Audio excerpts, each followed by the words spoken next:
spoke on the main things, but don't you think the content coming out this week from Real Madrid about William Saliba is kind of weird? These guys are coming out openly saying that they're not looking to sign William Saliba this summer. They're going to try to offer a cheap deal next summer or try to get him on a free in 2027. They've already spoken to his agent and maintained contact. Like, isn't this tapping up? Isn't this illegal? Like, how are they allowed to do this? It's the Spanish media. Nothing comes out from the club itself. It's all the Spanish media. Like, Real Madrid are elite in this PR game. They are letting the media do their talking. They're letting the media do their talking instead of the club itself. Like, there's no official statement. Listen, I know that a lot of people say that Saliba's not going anywhere. You never know, because you need to win stuff for the elite players to stay in. Real Madrid are very lucrative club. Everyone wants to go to Real Madrid. They want to wear the white shirt. Arsenal are not as big as Real Madrid. Nobody is in the world. But William Saliba, if Arsenal give him a new contract this summer, right? Yeah. Now that talk will die, because you know that Real Madrid will not pay the 100 million for him. Fact, unless William Saliba says that I need a what's it called, a release clause in my contract or something. I'm gonna say something, and I don't think a lot of people have said. I think they underestimate Arsenal's project. I think people underestimate the project that we currently have. And when that goal went in, the goal that Declan Rice scored, where you seen the picture of Saliba looking at the ball going into the top corner, first thing that came in my mind is he's not going nowhere. One, you cannot ignore the effect that Arteta has had in impacting his career so far and Arsenal, and how the trajectory he's gone on since he's come to Arsenal, number one. Number two, the project of Arsenal, we're so close to being this finished article. Why would he leave, jump ship to a team that we've just beaten, potentially going to go beat in the second? It doesn't work like this. It doesn't work like this. Also, 1 second, I'm not done though. And then the final thing I would say is they're not going to pay for him this summer. They're not going to potentially even they're not going to potentially pay for him next summer. So in my opinion, it's going to be a situation where we have at least 2 more years of Saliba. And in that time, since we have him indoor, we have all the capability of getting him to sign an emotional play, getting him to sign a contract after getting a win, getting a league title, getting something else. And Real Madrid, in the meanwhile, they have a defensive crisis. They can't wait forever to solve their defensive issues until 2027 when Saliba is free. They have to solve their defensive issues now. Militao is always injured. Rudiger's old. At a certain point, they have to address their defensive issues now. No, but you don't understand. Saliba is Rudiger replacement. Not that if Rudiger's 32. Rudiger is about to be if they're talking about 2026, that's Rudiger 34 years old. You need another defender to replace Rudiger, and it's William Saliba. I think you think that they want Saliba to partner Rudiger. William Saliba is the long-term replacement for Antonio Rudiger. Okay, but if we say we're not a selling club and he ends up leaving on a free and we win some trophies from it, honestly, I'm not going to begrudge him like Liverpool fans begrudge Trent. If we win a league title or we win a Champions League or we win trophies and Saliba leaves, fair play. If we don't win anything and he leaves, fair play. But at the end of the day, we have 2 more years. We got to capitalize on this time while we have one of the best center backs or best young center backs in the world. But I do think majority of this stuff is people just bantering, saying, he's going to leave to Madrid.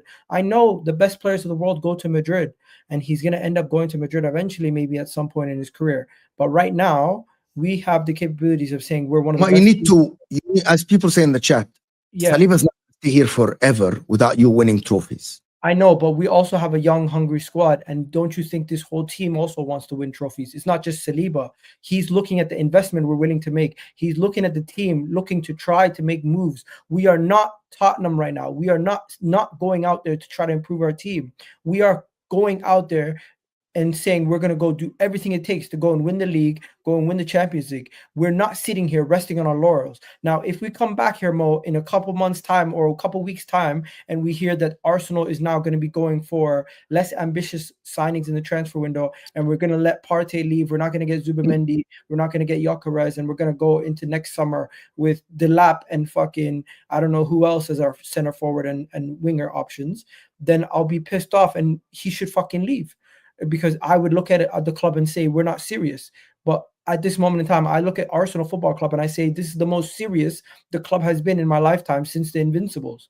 We are so serious about going out there and trying to win that I think the ambition at the club, board level, and even the new director coming in is so about getting this team over the line. Okay, what if you get the players and you don't win? Bro, we have Mikel Moreno up top right now, bro, and he scored 6 goals. Okay. What if you get the players and you don't win next season? I don't think anymore it's about the players. I think the manager is so tactically good that we bring in the signings that he wants. We're going to go and win. We're going to go. You're not answering the question. You're not answering the question. Because I don't think there's a possibility in which you improve. You don't think there's a possibility that you don't win? No. If you improve the center forward position, if you improve the center forward position and you improve the Arsenal squad depth, we don't have the same issues we had this season. Doesn't matter. Answer the question. You don't think there's a possibility you don't win. You think you're definitely winning this next season. The only possibility in which we don't win is if we have catastrophic injuries in 7 positions. So you think everyone is fit next season? You win. No. The Champions League. I didn't say. If majority of our players are fit like they were the 2 seasons prior, and we add the attacking depth to the squad, we win the league. And Arsenal are going to be going into next season in a better position than Liverpool and Man City to go on to win the league. I think coming into the next season, even though Liverpool won the league this year, Arsenal should be favorites going into next season winning the league. And I'm willing to put the pressure on my team because I believe that's how good we are. We're defensively elite. The midfield should not be losing too much strength in depth with Thomas Partey and Jorginho leaving, with Zubimendi coming in and adding some other pieces potentially to the rest of the squad. Also, the final piece to the puzzle has been that center forward that helps us unlock keys, break down low blocks. Arsenal get Victor Gyökeres. Arsenal get a left winger. Arsenal complete that attacking situation.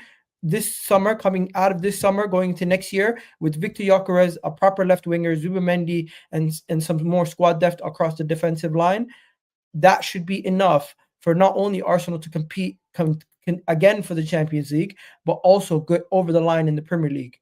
I don't think I'm looking at Man City's window or Liverpool's window. I'm strictly looking at Arsenal and saying you need to improve the attack, you need to add squad depth, and that should be enough for Arsenal to get over the line. We have been so close that people have now become disillusioned to the point where we need 7 or 8 players. We don't need 7 or 8 players. And in my opinion, you should put the possibility that other teams might be better than you next season.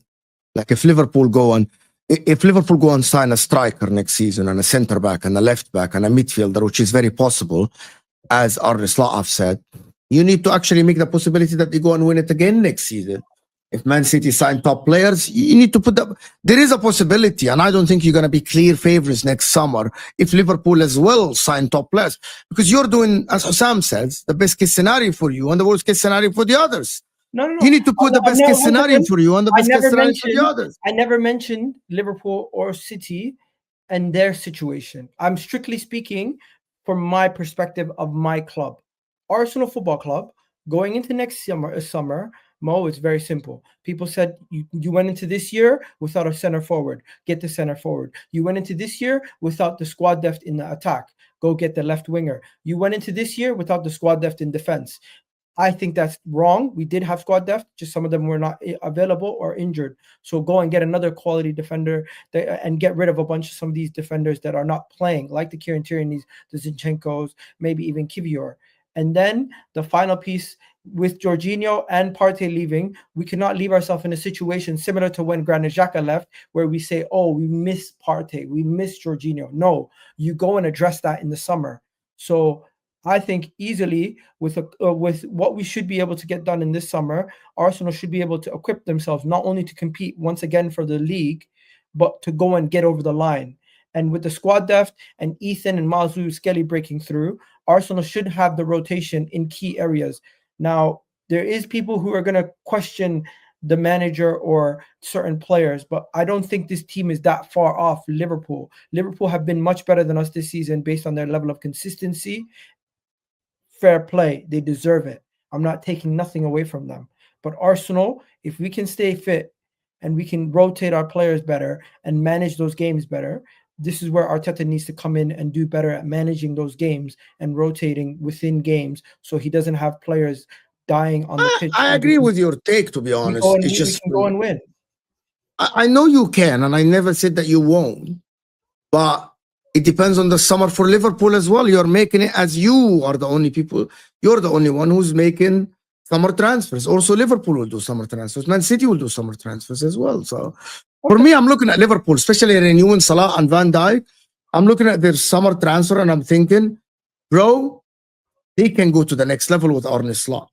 If they get better forwards and a better left winger and others as well, they can absolutely go and dominate. Liverpool have to repeat the league. Do you know how? When have you ever won the league? We won the league in 2004. It's 2004, 20 years ago. You say when have Liverpool retained the league? Yeah. What if they go and recruit well in the summer? We'll see, bro. I'm not saying they can't.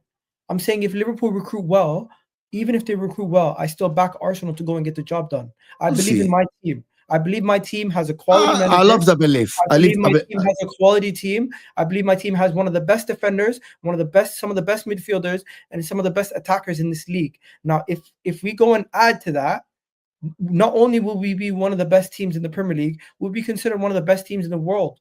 And it shows with how we compete in the Premier League this season. We're missing that attacking pieces. We're missing those. We're short in those areas. And Mo, I know you got to go in a couple minutes. We're going to wrap it up. I just need to pray. I just need to pray before my stream. Allah. I forgot to pray Dhuhr between the streams. We're gonna wrap it up here, but I'm just going to ask you one more thing before you go. One more thing.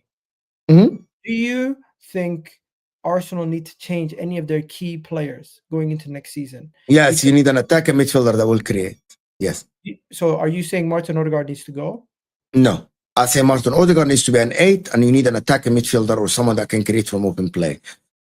Because Arsenal next season should not go hoping that Martin Odegaard will replicate the form of like 2 seasons ago or last season. So there's been a campaign lately on social media. People are saying Martin Odegaard's ruining the club. Arteta's being stubborn. I personally think Martin Odegaard needs more rotation or cover. Do you think it's crazy for Arsenal to go and try to go get like Arda Güler or? I don't think Arda Güler is the answer. You need an attacking midfielder that will create. I don't know who in the world. I'm not a scout. I'm not a scout. Would you go for Kevin De Bruyne on a 2-year deal? Absolutely. Off the bench. If I'm an Arsenal fan. By the way, Kevin De Bruyne is linked to Inter. Absolutely. You go for Kevin De Bruyne a 2-year deal. Absolutely. He doesn't have to play every minute. Not a shadow of a doubt. Not a shadow of a doubt. Yesterday, Kevin De Bruyne. I couldn't believe it. I never thought of that. Absolutely. Kevin De Bruyne, 2-year deal. Get him to work under Arteta. Off the bench in the big games. He can help you. 30 minutes here, 40 minutes there. Bro, absolutely. If you're Kevin De Bruyne, would you come to Arsenal? Yes, why not? Who cares? Imagine if Kevin De Bruyne goes to Arsenal. Arsenal win the league next season. He'll become one of the best players to ever play. Not only a midfield legend in the Premier League, but become one of the best players to ever play in the Premier League. He'll establish his Premier League legacy more than more than anyone people think. Anyway, let me go pray before I stop my stream. We're gonna wrap it up here, guys. You guys have yourself a great day. Go check out Mo's video. What is it? The Rational League, right? Yes. There you go. Have a good day, guys. I think this is a good conversation. I liked it. Peace out, guys. Love for the love. See you guys. Peace. Like the video, people. Don't forget to like the video.